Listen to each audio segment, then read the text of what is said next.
Welcome to Films and Stuff with your hosts, Pete Mitchell and Ethan Hunt. Hi, everybody. Welcome back to the Films and Stuff podcast. I'm Ethan, joined by MVP, which stands for the most valuable Pete. Hey, Pete, how are you today? I am great. You know, I just realized when you say MVP, because I'm the only P, I think I get it by default. Yeah, you're the only valuable P. I'm the only OVP. P. I'm the OP. Just the OP. So we are back with our weekly stream or skip episode.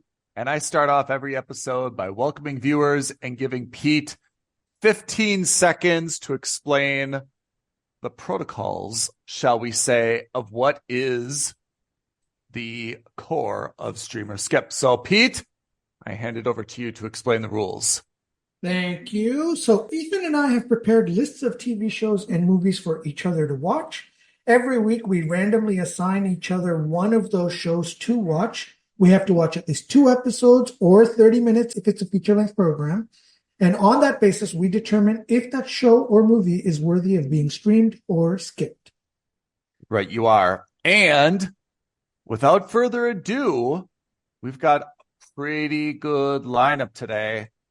Pete, I'll let you kick it off. You were assigned by me a show on Apple TV Plus named Constellation, which obviously sounds like it's either sci-fi or space-based.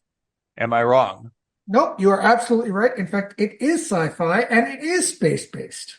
Oh, 2 for 2. 2 for 2. To start off with, I already had high hopes because, as we've said time and time again, Apple has kind of really built its niche on sci-fi shows over the last couple of years. You know, we've liked all of their sci-fi shows like Silo, like For All Mankind. They've kind of become the go-to place for these kinds of programs that you've probably never heard of, but are pretty dang good. We could also say they're kind of realistic sci-fi.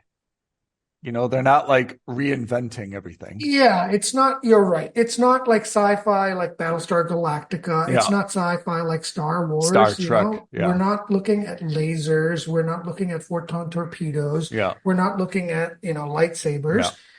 Space station But we stuff. are looking at, maybe this is a new genre, or maybe I'm coining it and it exists, but it's like grounded sci-fi, which is to say, this is not about a story that's set, 10,000 years in the future or like in an alternate timeline. Yeah. This is more like, hey, this is like present day or 30 years from now or 50 years from now within our own time frame or within our own, timelines and our own lifetimes, rather. So anyway, Constellation, I've watched only 2 episodes so far, and it seems like it's going to be a pretty damn good grounded sci-fi show. Now, you're in. I'm in. Let me give you the score up front, and then let me explain why, and let me explain the premise. So the score I'm giving it is a mooch. However, as I told you offline, this is pretty close to being a must subscribe. It is, I would say this is on the cusp of being a must subscribe. The reason I don't give it a must subscribe just yet is because so far this has given me a strong vibe of Invasion, which is also another Apple TV program. And for our longtime listeners, you'll remember this is actually our first ever podcast that we recorded was on Invasion. Invasion? No way. Even I didn't know that. I'm a longtime listener. Too Many Mysteries, Not Enough Solutions was the title of that episode. And that was the problem I had with Invasion was it was, they kept you on the edge for so long. And then at the end of the season, they still didn't give you answers. And I was like, oh man, like there was no payoff. It just kept getting like deeper and deeper and deeper until it was like so annoying. You're like, And well, then there what's was a going on? cliffhanger of an ending at the end of the season, and you're just like, what the F, man? Like, Yeah. I kind of want to get on with this, right? And I'm not saying that's what's happening here. I'm Yeah. just saying that could happen here. And if it does, Yeah. then I'll downgrade this. I'll keep this at a strong mooch, and Yeah. I'll never let this go. But if by the end of the 8th episode or 10th episode, whatever it is, I don't need to know what the exact mystery is, but Yeah. I need to have a better idea of what's Yeah. happening before I'm all in 100%. Yeah. If I get that and if it feels satisfactory and earned to me, I think this is going to be a great must subscribe for Apple TV.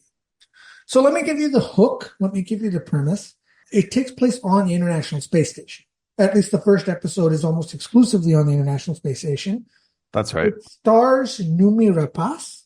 And most Do we know her? Yeah, most people should know her from Girl with the Dragon Tattoo. Oh. The American version, not the original Yeah. version. Yeah. So that is where I've known her from. She was also in Prometheus. Yep. Sherlock So- Holmes apparently as well. She was also in Sherlock Holmes. That's right. Yep. Very good. I'm a big fan of Numi Rapace. I think she's done some excellent dramatic work in the past. And in this case, she's also very, very good. She plays a scientist on board the ISS. And you know how we talk about the hook in the first episode that kind of gets you involved and gets you interested? So important. Yeah. There's a collision with the ISS moments before she's about to do her first spacewalk. Right. And she's been on the station for 9 months. She's supposed to be there on a year-long mission. She's talking to her daughter on Earth. She's talking to her husband on Earth. There's some kind of collision, and everything goes tits up almost immediately as soon as the episode starts. Yes. And it's a high-pressure situation, and it feels high pressure. Like you're tense watching Yeah. this. Is Yeah. she going to make it? There's a shortage of life support. Of course, the 2 escape vessels, one of them is damaged irreparably. The other one is only capable of carrying 3 out of the 4 people who are left because the 5th person dies. It's just a massive, like, you're holding your breath for the entire 50 minutes of the first episode. They should definitely make space pods that are capable of carrying all the crew. I feel like having a 3-person space pod for 4 people is inviting mutiny. Yeah, well, and then of course in this case, they don't do that because she's the commander, so she decides to stay back with the ship and all that. So it's good. It's really, really interesting. And then of course, Can I just chime in? It's not a spoiler, but I've watched it as well, right? So I mean, I'm not going to pretend I haven't for the audience, but I absolutely agree with you on that first scene. I think that a collision scene or a space disaster scene is something that we haven't really seen a whole lot of, in this granular, way where the alarms and the and they're the going through different, the safety procedures, through measures. the manuals. It's really, it feels like this what would happen in real life. Yeah. And I agree. That's a good opening episode, because one of the problems that you and I have had with a lot of shows, we've talked about this not ad nauseum, but repeatedly, which is there's shows that start off very, very slow. And maybe those shows are exceptional once they start to find their footing and once they start to hit their rhythm. But you and I are not around for it.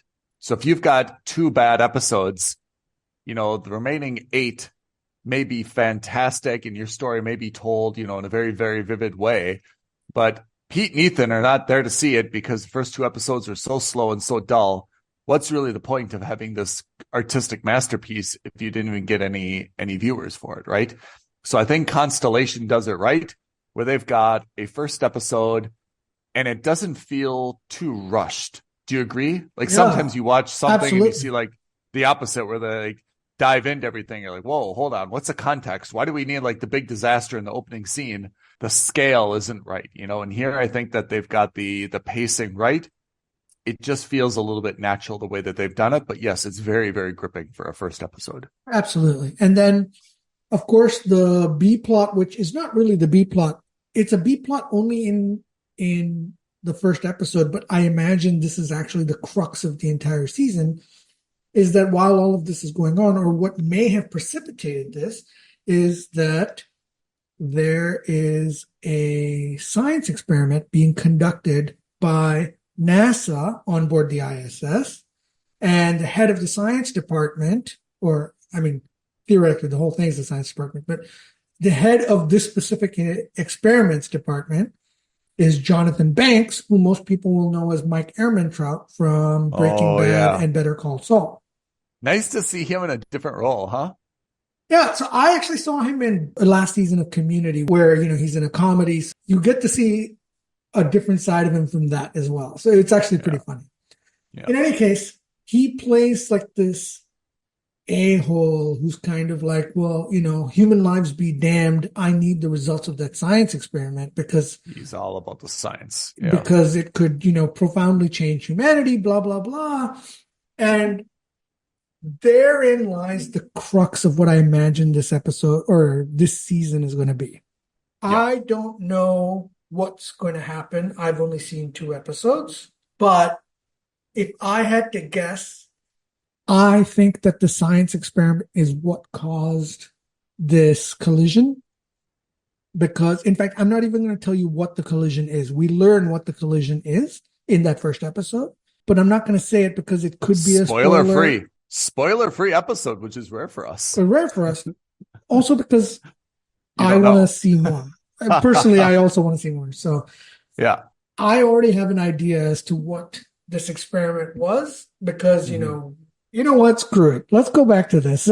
Oh, yeah. So we find out that the collision happens with a USSR, not even Russian, a USSR cosmonaut wearing like old 80s. School orange spacesuit that we've all seen on TV from that era. I suspect that this science experiment, and you've seen this, so you don't confirm or deny this. I'm not going to. But I think that the science experiment resulted in the creation of either a parallel universe or like a split timeline or something like that. And something from another or from the past, one of these cosmonauts smacked into the ISS, which wouldn't have existed in the 70s. To be determined. Now we've gone up to the first 2 episodes, right? So this is kind of where we're at with the first 2 episodes. Yeah. And I think the first 2 episodes really do a great job to suck you in. Like, I definitely got sucked in. It sounds like you're definitely sucked in. I like the idea that no one in the cast, including Mike Ehrmantraut, is so well known that we can't get past them in the role that they fill. So I like that about, this being an original, Apple TV Plus series. No one is, it's not like what we've seen with like some of the stuff on Netflix, with, like Ryan Reynolds or Ryan Gosling or someone else where they're so well known for other roles that you can't help but to see them by their real life actor name and not by the character that they're playing in the movie, right? Here, everyone is, you take them for the role that they're playing and for the character that they are in the series. And I like that. Yeah. I mean, this is going to sound really bad because everyone's really good in it, but it's almost like they're all B tier or C tier actors, right? Like if you put Brad Pitt in this or George Clooney in this, he's like, Brad Pitt. Yeah. You're going to get overshadowed by the fact that it's Brad Pitt. Yeah. I think the casting is good. I think the pacing is good. I think the production value is through the roof. Excellent. Yeah. Right. I mean, it feels like you're on the space station. Fantastic. Yeah. And like even the exterior, when they do the spacewalk to kind of repair the space station after the collision, it's pretty stellar, right? And no pun intended. It's pretty good to see what they've done. I was very impressed. And again, this is what I meant. Apple is kind of hit the nail when they go on these sci-fi shows. They know how to make it look realistic. Yeah. For All Mankind, same thing. Foundation, right? Which is their big knock it out of the park space sci-fi show. Yep. Same thing. Even though it's a crazy sci-fi thing, like the effects were very good, it never felt so far out of reach. So with all that positivity being thrown around by us, why, pray tell, have you only given this a mooch? So, you know what? The fact is you're absolutely right. Based on the first 2 episodes right now, this is a must subscribe. Yeah. I'm putting my bias of invasion I'm letting that bias me, and I shouldn't. And I think the more that you and I have spoken about this on and offline, Yeah. the more you've inadvertently convinced me that this is a must subscribe. And I will just say that it's a must subscribe for me now, but I still reserve the right to downgrade it to a mooch if there's Yeah. too many mysteries, not enough solutions Yeah. at the end of the season. I will give a small spoiler. I mean, you've seen my score. I've scored it as a mooch, and it's because I've seen the whole season, and I'm not going to give plot spoilers, but I will say it has this element that constantly bothers me, which is there's a lot of C plot, D plot, which is bringing in the family and the kid, which I think you've only seen a little bit of. And like, That's right. for me, what really drives me nuts is when you've got a great story, especially a sci-fi story, and then you bring in all this family drama into it, which is, I think, should be fodder for a family drama show and not for a sci-fi show. If you don't have enough sci-fi material, that's your problem for trying to squeeze 10 episodes out of something where you don't have enough material. Make up more material. Don't bring the kid, the husband, the domestic family nonsense into what is otherwise a very good sci-fi story. So that's my downgrade. And I think you haven't seen that yet. And again, I'm not spoiling the plot. I'm just letting you know that apart from the plot itself, which I think is actually exceptional, when you get deeper into the series, you will see like, wait a second, go back to the space station. Instead, you'll be dealing with a lot of, let's say, flashbacks, dealing with family angst and the husband and the daughter and the blah, blah, blah, blah, blah. And all of a sudden you're like, wait a second, this isn't what I tuned in for. I wanted to see a sci-fi show called Constellation, not How to Save a Marriage Long Distance or so forth, you know? So that's my, it's not a downgrade, but it's why, to me, it hasn't risen to the must subscribe level because there's just too much of that in it. Okay, fair enough. But otherwise, very positive showing from Apple TV Plus. Yeah, oh, absolutely. Absolutely. In fact, so forget about my previous score. This is a must subscribe after 2 episodes. All right. Sticking with very positive reviews this week, maybe we're in a generous mood or maybe we just got lucky. I was assigned by you an Italian series named Suburra. It's in Italian. It's both dubbed and it's subtitles. It was first a book, and then apparently it was a movie. And now it is 3 seasons, as far as I'm aware. And it's about multiple different organized crime families in Rome, outside of Rome. And the interesting thing is, I mean, we've seen a lot of kind of gangster and crime dramas. So you can kind of think of this as, it's not exactly right, but just to put it in reference, think of it as a Sopranos, but set in Rome. Ooh, right? Okay. This is not the big El Chapo. This is not, the mega crime gangsters, the cocaine lord, living in Miami or something like this. Again, Sopranos, I think, was a very compelling show because it showed that even kind of like mid-level or low-level gangsters have like a day-to-day life, right? And I think that's what Tony Soprano kind of represented that really was compelling about him, was that, look, he's a gangster, he makes his money in this way, but he also has a family and life and all these other like celebrities. They're just like us, right? Aspect to it. And this is the same. This is, I wouldn't say it's medium to low-level crime.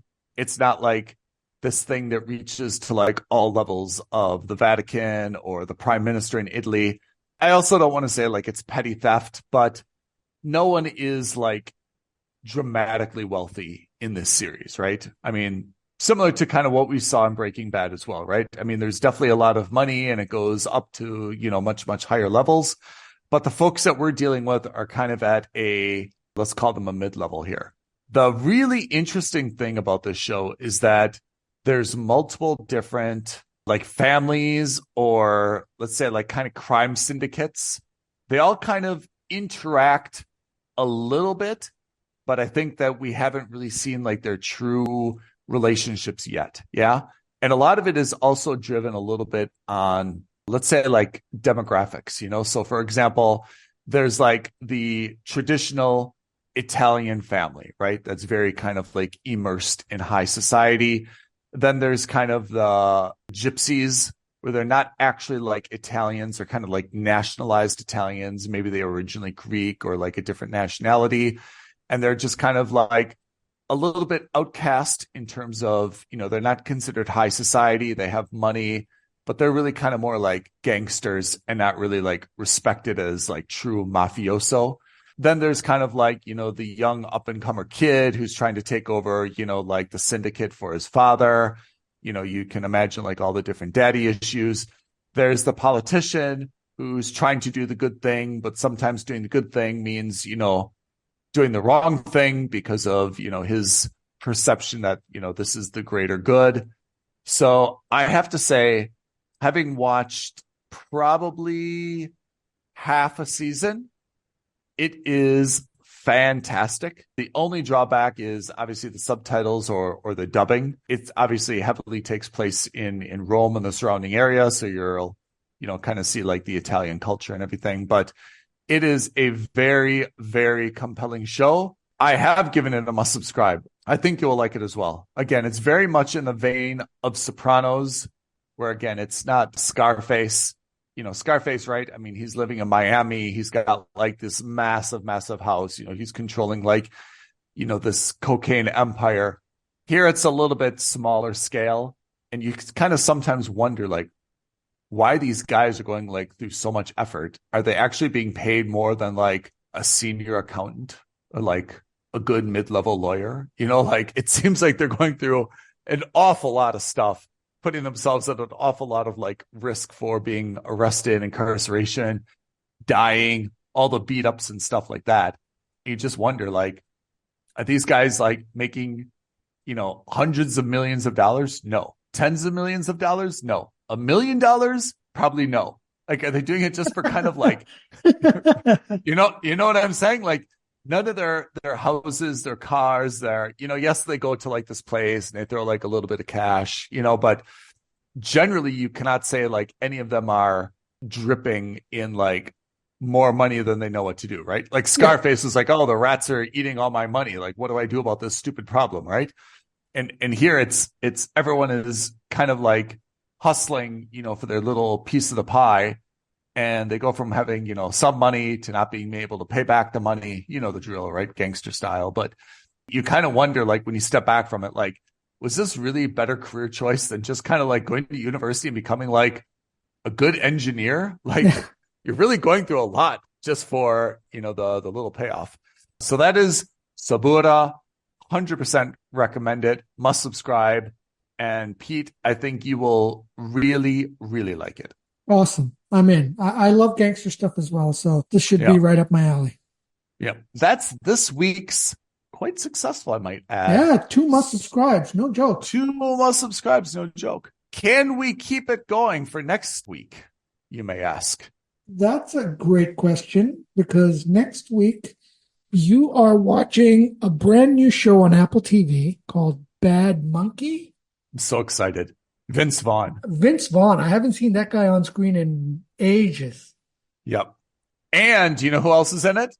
Who else? Someone that you and I really, really like, and that Nicolas is Cage? Michelle Monaghan. Oh, okay. Yeah. Yep. And someone Cage? else. It's not I'm going to Nicolas keep Cage. guessing Nicolas Cage.